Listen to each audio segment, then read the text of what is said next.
One lad never even known what locations was. He didn't apply for locations because he didn't know what it was. You'd need a team with specific people with specific skills. The first money could be from any creative thinker. I'm looking forward to getting back in the room with people. In the room, 52 Jokers Wild. Hi everybody and welcome to In the Room.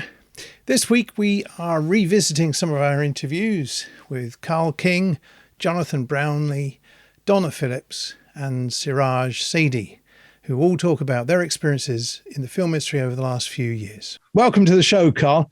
We're fascinated because you've managed to come over in the last couple of years and establish yourself in the film industry and start to make your own little waves as part of the film industry. Yeah. We've been talking to a number of producers about how they get on and start to produce films and things. What's your experience so far of what's happening in Ireland? Ireland is it's a place full of amazing locations and amazing places. We just spent the last 5 weeks running around just Kerry on its own and found the most amazing places on this film that I've been working on called Joyride. But Ireland as an entity in the film world, we're under-studioed, understaffed. Trying to get crew over here is an impossibility. Trying to get studios to film over here is an impossibility. But we've got all the resources, and it's going to take a bit of time to get the crew up. But it's the writing's on the wall. The writing is so on the wall about Ireland being the go-to destination for the Americans that don't want to shoot in the UK. And generally, and any film that doesn't want to shoot in the UK, due to similar tax breaks, if not better tax breaks, especially down here in the regions as well. So it's an amazing. It's a pot that's ready to be mixed, but it's not fully mixed there. We've got all the ingredients, but we don't have the stew at the moment. In the sense of here with crew, is that there's not enough crew members. That there's film schools, if you will, that are producing directors, producers, and everything else, but there's no below the line crew.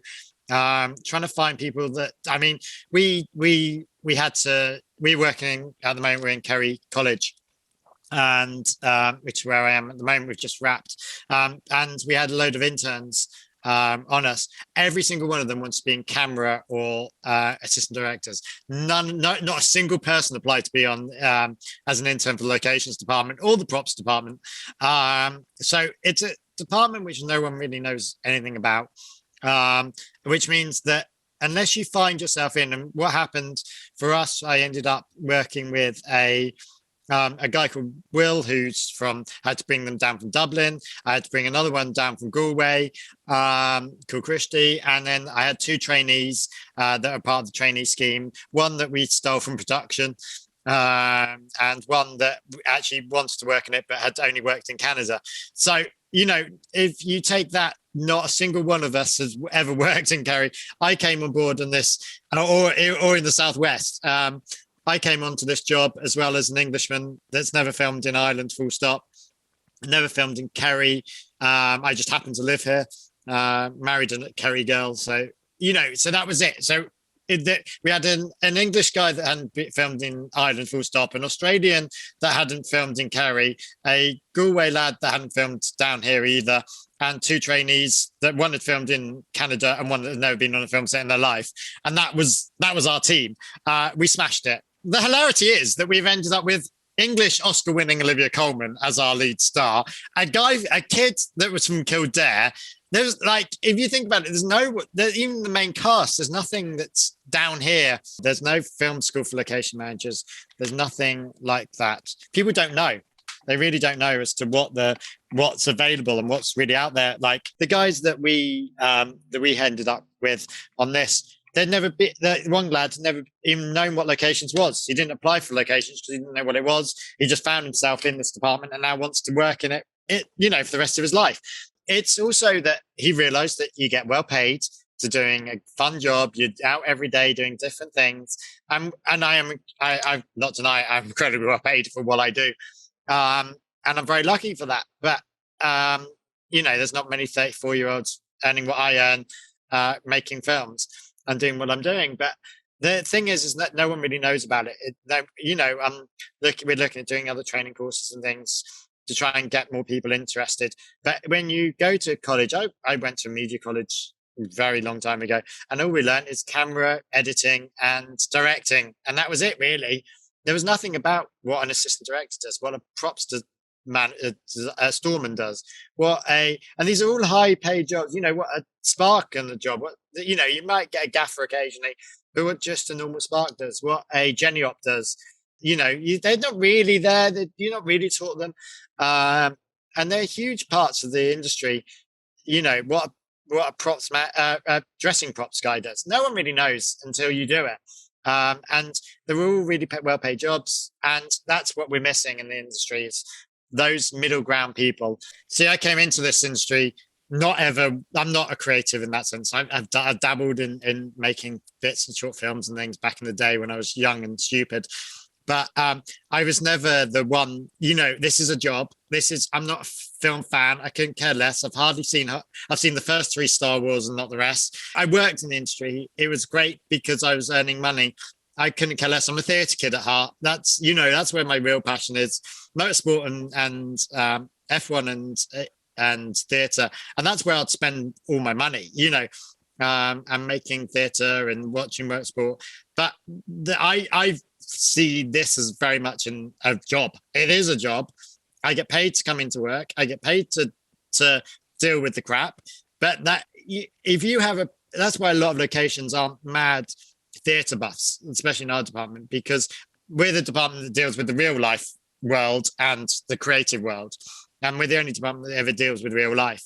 Everyone else deals with their own little creative industries. This production, if we're talking money, this production was a £4 million production. It's not a huge amount of money in film world. But a lot of that money, we did the math of it. Think of half the crew. If over half the crew was in hotels, we ate out every night. We supplied loads of food. That's not even the tourism. That's just our crew. Eating out.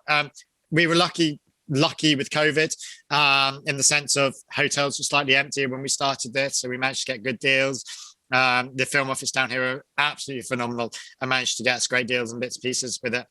But like the money that we put in, into locations, into local economy. My budget was a couple of $100,000. That locations budget just went in. 70% of that went into local investment, local produce, and local location. Everyone was paid the hours they worked. That was as per the contracts. This is a proper production company. They're well known, so everything was above board. And that creates its own problems. Bearing in mind that yes, we're all getting paid our overtime, great, but that means that creativity is lacking. We can't have that crane in today because we're having to pay for extra security. It really is, that's how it works. We were really lucky with Ema, our director on this job, because she was phenomenal, and she wouldn't compromise in sense, but she would change her ideas, if that makes more sense. Like if there was bits that didn't work or we just couldn't make it work for something, she'd go, okay, let's try this way. I don't think she lost anything. She was very strong on this job, that Kerry gets seen as, because the film is based in Kerry. It's very much about Kerry, and she didn't want to just do a low load of shots of looking straight on. It's not just about the cast in this one. The Kerry is the fourth main character. There's 2 sides to the film industry. There's the creative, winning awards, getting the directors, writers, producers, getting the awards, and then there's the business side. Screen Island is very much on the creative, arty-farty side. They did invest in this show. I know they did. They're one of the supporters of the film. So, which the arty-farty creative thing, and they're trying to push the regions. And, it was great to work on the regions out here. What they gained, they probably lost. What they lost and they gained in working out here because of having to bring crew down. So all that extra tax break money that they had ended up in hotels and everything else. But the film was created for Kerry, and the director was very strong about that. And we were lucky to have such a director and a writer. A writer was a Tralee native, and the director was really strong about coming down to Kerry and making this in Kerry, as opposed to running around the Wicklow Mountains, which every production's done for the last 5-10 years. Anyone that wants to make a film, go and be an extra. Go and be on set. Just find a way, be a runner, find a way. There's lots of jobs, there's lots of places to go and find them. Go, like, even if it's working on someone else's film, you start making your way up, and that's the important thing. But get paid for it. That's the other thing. Think of it as a job. Until you get to the creative heights, think of it as a job. If you're not getting paid for it, it's not worth doing. Believe me. Been there, done that.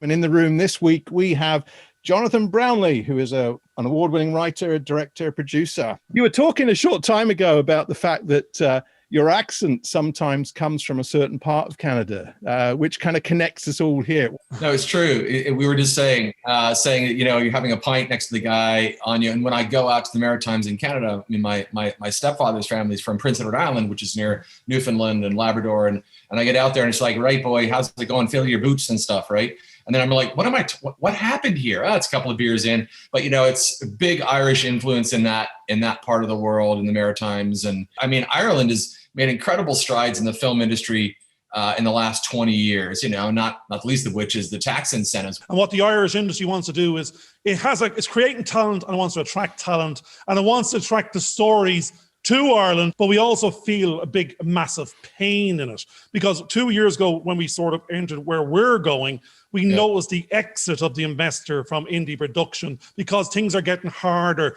all the time. I call that kind of no man's land, right? Because you've got the really big players who are, in the $100 million range, and they're coming in and they're like, not just running one soundstage for 3 months anymore, they're running the entire facility for 10 years. So that also gets their stuff done, but it also pushes everyone else out of the market. But then you've got these, middle budgets, 5 million to 25 million. It's a very difficult space to play in. Stuff under 3 million, under $1 million, the really small or micro indies is still getting made around the planet. And that's kind of how people are being creative to get their stories told. But the stuff in the middle market is really difficult. It's tough. I have to write for a living, but I'm never good at just like, hey, from 9 to 10, I'm writing. It never works that way for me, right? It's like, there'll be weeks I'm like, shit, I got nothing, right? Like there's nothing going on the back of the beginning. I was gonna I got nothing. And then all of a sudden, bam, it's like a rocket ship. And then, I'll be like in 2 weeks, I'll have, put together a draft, or there's just some, it comes in spurts and dribbles for me, but you've got to let yourself also know how you work, right? Like a lot of people, they're good doing, an hour a day, or they're very disciplined. Like, that's just not me, right? And even if I'm not making a film or writing a film or, posting a film or developing a film or, whatever, I love to build. So I'm building a shed, or like we redid our entire backyard. We built a swimming pool, and I designed the swimming pool, and I did it the way I wanted to do it. I had my own home renovation television series years ago. So I always bought houses and flipped houses, and then I made a TV show out of it. But it was back in a time when I was commuting between Los Angeles and Vancouver, Canada. And I was up in Vancouver, and they had just created this thing called HD, high definition. It was coming, but nobody could afford to shoot on it, right? Because it was like a $500,000 camera, and you had to have prime lenses. And so we did this deal with Sony, and they gave us all the gear. So we were the first TV show in Canada to actually shoot in high definition. Now you can shoot 4K on your phone, but it was back in the day. So, we had probably the best looking home renovation show on the planet. And then that's actually how I ended up in Ireland and places like that. Is once we had that successful show and we were shooting in HD, places like the Golf Channel and other places like, hey, why don't you make a golf channel in high definition? We'd love that. So, sometimes it's just like, your business brain and your creative brain. And I'm like, I love doing houses. And so it all, some of that stuff all comes together. And that also gets you out of your regular track too, right? I'm not making a film, I'm building a shed, or I'm making a pool, or whatever it is. And that, I think you keep the wheels turning on other things, then that does kind of reinvigorates, re-energizes you when you come back to sort of your vocation, right? My COVID-19 is right around my waist right now. I have a 23-year-old son, and we have a 7-year-old daughter. We've all been living in the same house, for over a year. And, my daughter thinks it's, summer camp. So it's been great. She had her parents around the whole time, because I usually had to travel a bunch, go shooting all over the world and whatever else you're doing. Or, my wife calls it, she becomes a film widow, when I'm making a film, because I'm just not only, even if I'm here, I'm not, my brain is always, off making the film, or you're in, 16-hour days. So it was really interesting, especially I think the first 3 or 4 months. we just didn't do anything, right? It was like the first time in my life that I hadn't just really, which is why I started building sheds. I'm like, I got to do something, but it was really nice just to kind of not do a lot and not fill your brain with unnecessary things and just be kind of present. And I think that was a huge, interesting reset. And at the same time, when I was doing that, just people were throwing projects at me. It was one of the most prolific writing years of my life. Even though I said, look, guys, I'm not going to go out and shoot this film. They're like, no, just write it for us. You can direct it in a couple of years. So sometimes when you just kind of pause and say no, it's interesting what happens. Then you can really pick and choose and cherry pick what you want to do, but then fits into that sort of new direction of how you're living your life. I think that's been a really interesting part of this for me anyway. It's interesting, we're on this platform Zoom, right? And this was kind of a new thing, that this is kind of our forced point of communication in a lot of ways for part, especially the beginning of the pandemic. But I think one of the things, we as human beings tend to find the good out of the bad. And so I think a lot of people started reconnecting with people, old college chums or family they hadn't seen, in a group, which this great piece of technology gave everyone a chance to sort of be in a room, in the room together. And it's kind of these, as you start to think about these things and moving forward, we have this tool, but it will be interesting. I'm looking forward to getting back in the room with people, having a pint. And as wonderful as the technology piece is, there's really nothing that's better than actually connecting with people in the same room, sharing ideas, over a pint, and people from different and diverse backgrounds. So I hope that as we come out of, this pandemic, that more people will take the time, to your point of, hey, I'm not going to work today. I haven't seen my buddy in, a year. Let's just go spend the day together, right? Like go spend some time with the people that you really want to reconnect with. And so that's what I say. I'd hope people watching the podcast really just take the opportunity to do that. Our next guest is Donna Phillips, who set up the International Film Producers Network to guide people into the industry. Yeah, I mean, there's so much going on. First of all, there's always room at the top for more people. and luckily, I'm Welsh, but I'm also English and Irish. So, I can invite in many different cultures, and probably where my networking skills come from as well. But yes, dipping my toes in and out of many different industries. I work for a place in the sun. I run the International Film Producers Network group. Yeah, there's always something going on, really. I'm always busy, which is good. From the beginning, it's why the group was set up. My father was a brilliant artist, but he found it hard to do the promotional side or the marketing. So, I started doing that for him. I worked with friends, on a couple of short films, and it was always about people finding the right people and nobody knowing where to start. Obviously, we spoke about it last week. One of the main things that everybody's after is investment, not knowing where to start or where to go. I mean, it's good that, what I have noticed, obviously, over, especially the sort of past like 5 years or so, I would say, is that there's a lot more opportunities, a lot more courses, a lot more, people giving, online sort of tutorials, being able, obviously lockdown stopped it, but physically being able to go and join in with a group, whether it be acting or, photography, video skills and things like that. So over time, the younger people are the ones who've got the most confidence or the most opportunities, I would say. So maybe that puts some of the older people off of whether, they would sort of go down these routes. And because there are so many options, it's knowing who are the best ones, because people don't want to waste their time and they want to bring their projects, which mean the world to them, to fruition. So it's about finding the right network of people, not just anybody that's, in the group or offering these packages, I suppose.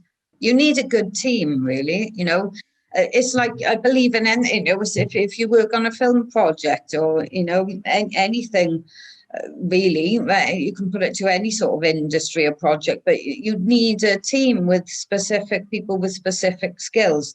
Some of you can multitask on some things, but you do need, an understanding, whether it's sort of the business side, the creative side, run into a plan. Somebody, who's quite disciplined in timing. It takes a good bunch of people to be able to make the project work. The main one is that they're all looking for work. A few of them will ask sort of questions, but a lot of the time the answer is within themselves.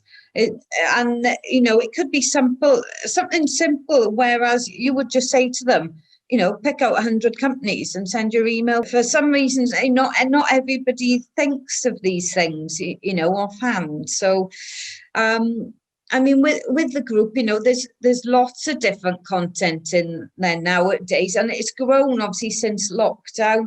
During lockdown, there was people posting just every single day because they were at home, they couldn't work. So it's sort of like, like most industries and, graphics or whatever for companies, it peaked at a certain point. And then obviously as, lockdowns started sort of calming down a bit and people are back out and about and could film again, then obviously it sort of quietened down. Unfortunately, I had to throw myself back into full-time work as well. So, it is self-running, like I say, but it would be nice to be able to pinpoint and offer opportunities for people in there as much as I could. I'm a big believer in change and just taking chances, I think. I've always thrown myself into opportunities. It's taken me to some amazing places. I've met amazing people. I've been lucky enough to work for amazing companies and on projects, and that's throughout my life, really. And I know it's not as easy for everybody, to take chances, because they do worry about, being able to pay bills and things like that. But if I can sort of like just give some of that away that'll help other people, just to kind of like give them that little bit of confidence, that would be the aim of the game for me, really. I think it's being able to share my passion to help others. The fear of being rejected or not being good enough, where you've got imposter sort of syndrome. You're like, how did I get here? How did I do this? Because everybody has it now and again, but just keep working a little bit on something every day, I think. There's plenty of meditations on YouTube. Synctuition was a really good one for me, which I used during lockdown. I've been listening to meditations for years, but I think sometimes my ideas were getting drowned out because I was in the wrong place at the wrong time. Sometimes, around nice people, but just people who didn't really understand me or what I was trying to achieve, really. It's about balance, really. Taking that time to actually figure out who you are, what your skill set is, and making that plan where you can actually, spend that quality time, even if it's just for, an hour every 2 or 3 days to start with, just start somewhere. It takes nothing to do a 10-minute meditation in the morning when you wake up, not that that's really anything to do with the film, but that's what I found has helped me. It's just taking that time out to refocus. So you might, because I'm somebody whose mind's all over the place, so I'm always thinking about different things. So it's just being able to home in on which ones you should start with. And reaching out to people, It doesn't matter how many no's you get, like the sales technique, 100 no's, you might get, one yes at the end of that, and that might be the one. So, it's about putting yourself out there, really. And our special guest is Siraj Zaidi, who runs the Indian Film Festival of Ireland, which is really quite exciting. But I know he's also been involved with a number of film productions that he's setting up himself, and he's also acted in quite a few sort of films. we're very much focused on the idea that this is a job. We're jobbing people. We want to work in the industry and earn a living and earn a good wage for what we're doing and building up the connections. Part of the discussion is to get your views on the experience that you've had in the film industry in Ireland, and also connect us to India as well. Thank you very much for having me. And it was always good to connect with you. Just to let you know, I've just been off from a mega budget picture called Disenchanted, which was a Disney production shot in Dublin. So I was acting in it. So with Patrick Dempsey, I've got a little part, not a huge part, but significant enough to call myself in the movie. It was the first Hollywood film that I've done. And I was treated like a king. I mean, I had my own trailer. I had my own, usually they spoiled me like anything. It was I think it's a $10 million or $20 million film. I don't know. 18 million. Somebody said $18 million. Just to go back into my madness of my work world. Yes, annual production of the film festival that is happening in Dublin for the last 12 years. Last year, I had a virtual one. And this year, again, I'm having a virtual one. So the website is there, www.indianfilmfestivalofireland.ie. And in the past, we have invited huge amount of people all the way from the Indian film industry, directors, stars, writers, all sorts of people, and it's a 4-day long weekend kind of festival, Friday, Saturday, Sunday, Monday. It closes on Monday. So it had been a success story, let's put it this way. It sustained me for a while, although it's non-commercial. It's not making a mega bucks, but it's there as a film festival because I started as a frustrated person because Dublin Film Festival will not take any Indian films and categorize them that, look, I had a kind of discourse with the director who was American-driven, Hollywood-driven, and inviting all the American stars. And I said, look, you're calling it an Dublin International Film Festival, but you're not including, the significant industry. And I'm not talking about Bollywood here. My films that I'm interested are meaningful cinema, parallel cinema, new wave cinema that has been winning hearts in Berlin and Toronto and everywhere else in the world. Those are the films with gravity, stories that have meaningful cinema. That is what my films are all about. That the film that I would like to screen here.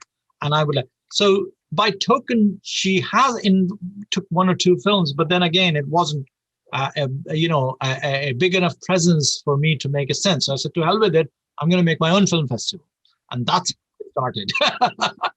You'll see on the website, I said all along in the last 12 years, the purpose of the festival is twofold. One, to promote Ireland as a location for our producers and directors to come over to shoot films. And we managed to get 2 films in the past 12 years, big budget pictures who came over here. And then secondly, to make our own films, my stories that I'm trying to make with the local talent, with the local crew, and mix and match with the director staffs, the creative crew back in India, and do it as a kind of like hybrid bridge films. That has been very successful in the UK. Baji on the Beach, My Beautiful Laundrette. I mean, I'm in the business, so I know inside out how this financial jigsaw get together. With the other producers, when I talk to the old friends, guys up in Ardmore, James Flynn, Morgan O'Sullivan, all of them, they know me, my work. They are driven by the American productions. They bring what I call it, a cooked cake from America, wash it through the Section 481 machine, and come out with the 15% or 20% in their pocket, and rest goes into the production. So it's a recycling thing, because we have a sitting 15 million mega budget kind of ceiling is sitting there. But the condition is that it has to be pre-sold. It has to have distribution attached. In other words, the investors want to only go in as a last in, first out. Last in, first out is a difficult thing for a new producer. The soft money is the film screen, Irish screen money. which is about 10% to 12%. And then you have BAI money. BAI money could be up to about 600,000, 800,000, about $1 million. And then you top up with the Section 481 money, which is about net 32% now, I've been told. So you're just trying to get 32, 12%, and then you come up with all up to about 70, 80%. And then you go to the financial institution and say, look, guys, can you cash flow it? I have 80% guaranteed here. So there is a way of skinning the cat. I mean, a lot of people are doing many different ways. Yeah. So look at the income aspect of that. If you don't have a pre-sale, at least if you are banking on the cinema aspect of the project, then you have a 32 county basis. So you got to identify where the sources of income is. Once you made the movie, you spend a couple of million, say for instance, as a modest budget, 2.5 million quid, you spend it on the production, you pay the stars, you pay the crew and everything. Now, what is the first payment will come from where? And before you start shooting, actually the security from the state broadcaster will give you a guarantee that 2 years down the line or a year down the line, I will broadcast it. And there's a 3-picture deal or 4-picture deal, RTE, Virgin Media, whatever. So the first check will come from the local broadcaster.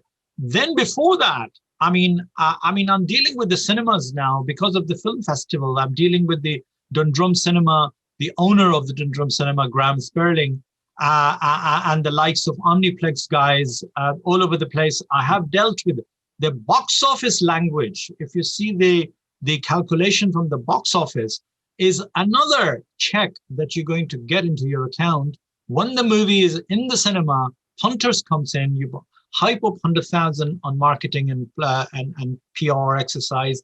You bought the billboard and everything, and then attracted the punters into the cinema. For the producers are allowed to keep their home territory, as they call it. The home territory is Ireland and the UK, both we consider it as a home territory. Now, in the Brexit terms, I don't know how it would pan out because I'm talking about pre-Brexit language now, that home territory used to be UK and Ireland. That is a producer's territory before you go to Europe, before you go to North America, before you go to Australia and Asia, Middle East. If you open the film in Dubai Film Festival and a buyer comes in, you invite the buyer from Mumbai, fly them in, put them in a hotel and say, look, guys, there's my movie in Dubai Film Festival. And the deals are done there. So that's another Asian market. So you divide the globe in that section. So what you do is in the budget, you do the way Hollywood does that. You have, say, for instance, 1.8 million, the actual production cost. And you budget it 2.5. So you're actually budgeting it for that. Marketing, sales, or there's no guarantee. So for that, you get your likes of the OTT platform, the Amazon, the Netflix are the new language. They are buying it. They knew. I mean, I'm watching every night a single film coming out from my industry. And every night they're uploaded 4 or 5 films. So they have a streamline now. They are financing it before or during the production. So while you're in the production, you send the rushes, you send the raw stuff, and say, look, guys, this is in the making. It'll be ready. The answer print will be ready by X number date. What is signing signing on the dotted line, and give us some sort of a guarantee that you're buying it for X amount. I suppose what is happening now in the post-pandemic 2 years, cinemas are shut down, and there were no films. Nobody was going in to buy the film to buy the ticket. So obviously, cinema has hit it badly, big time. So now everything is online. I'm not paying rent to the cinema to hire the cinema to show my films. What I'm saying is the cinemas used to hire to get the money from the producers to show the films. They said, okay, pay me the rent of the 5 shows or 10 shows, whatever you want. It's a 14-show deal. Will you pay me the minimum guarantee, MGs, of that thing? And if over and above, the punters will pay, will split it 70-30, 60-40 or whatever. But I want my wages for the staff, for the front staff, the electricity, the projectionist, all of that It's your film, you covered that. So all of that need to be taken into an account when you're releasing in the cinema. So life is a little bit better in a sense that you're releasing on the home computers, on iPhone, on the home technology. People are watching short films now being made more because 20 minutes, half an hour film is easy to watch, consumable, than to film is a 2-hour film.